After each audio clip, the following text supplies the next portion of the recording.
के ध्यान सपनों की उड़ान।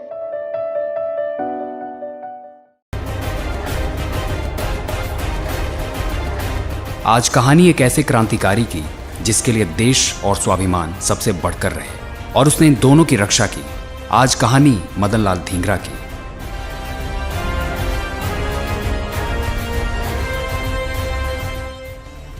पराधीनता और अन्याय के विरुद्ध बगावत की आदत मदन लाल धींगरा में बचपन से ही थी। कॉलेज पहुंचकर इस आदत को और भी बढ़ावा मिला। नतीजा ये हुआ कि स्वाधीनता संबंधी क्रांति के आरोप में मदन लाल को लाहौर के कॉलेज से निकाल दिया गया। परिवार खिलाफ हो गया।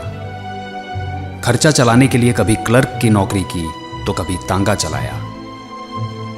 यहां तक कि कारखाने में मजदूरी भी करनी पड़ी। मगर न मदन लाल बदले और न उनकी आदत। कारखाने में भी उन्होंने एक यूनियन बनाने की कोशिश की तो वहां से भी निकाल दिया गया। फिर कुछ दिन बंबई में नौकरी की। 1906 में बड़े भाई की सलाह पर आगे की पढ़ाई के लिए यूनिवर्सिटी कॉलेज लंदन चले गए। उन दिनों लंदन भारत के क्रांतिकारियों का केंद्र था। यहां पर मदन लाल भारत के प्रख्यात राष्ट्रवादी विनायक दामोदर सावरकर और श्यामजी कृष्ण वर्मा के संपर्क में आए।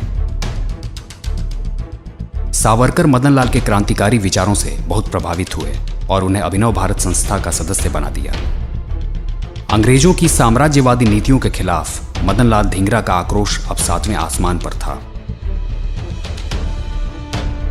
इन्हीं दिनों लंदन में अंग्रेजी भारतीय सेना का एक अवकाश प्राप्त अधिकारी कर्जन विलियम वाइली रहता था और वह भारतीय छात्रों की जासूसी करता था।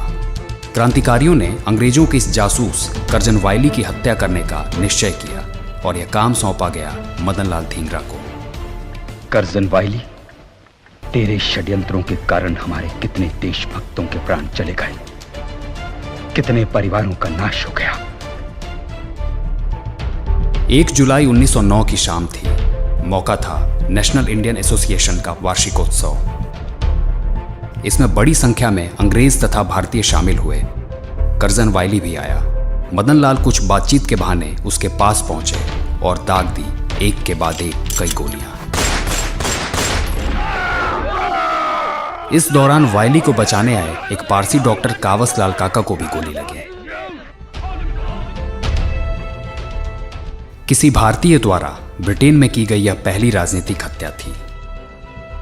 मदन लाल ने मौके से भागने के बजाय आत्महत्या का प्रयास किया, मगर इससे पहले ही उन्हें गिरफ्तार कर लिया गया।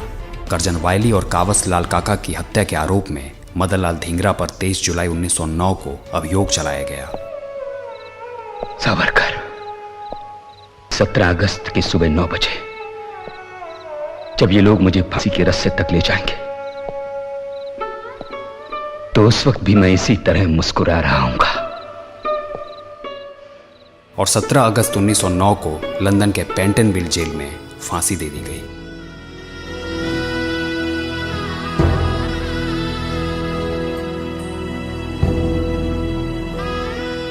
सावरकर ने मदन लाल के पार्थिव शरीर की मांग की, पर अंग्रेजों ने मना कर दिया।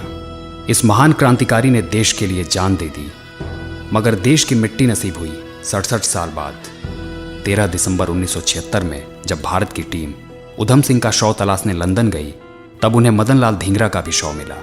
अंततः देश की आज़ादी के लिए कुर्बान हुए इस वीर को आज़ाद भारत की ही मिट्टी नसीब हुई।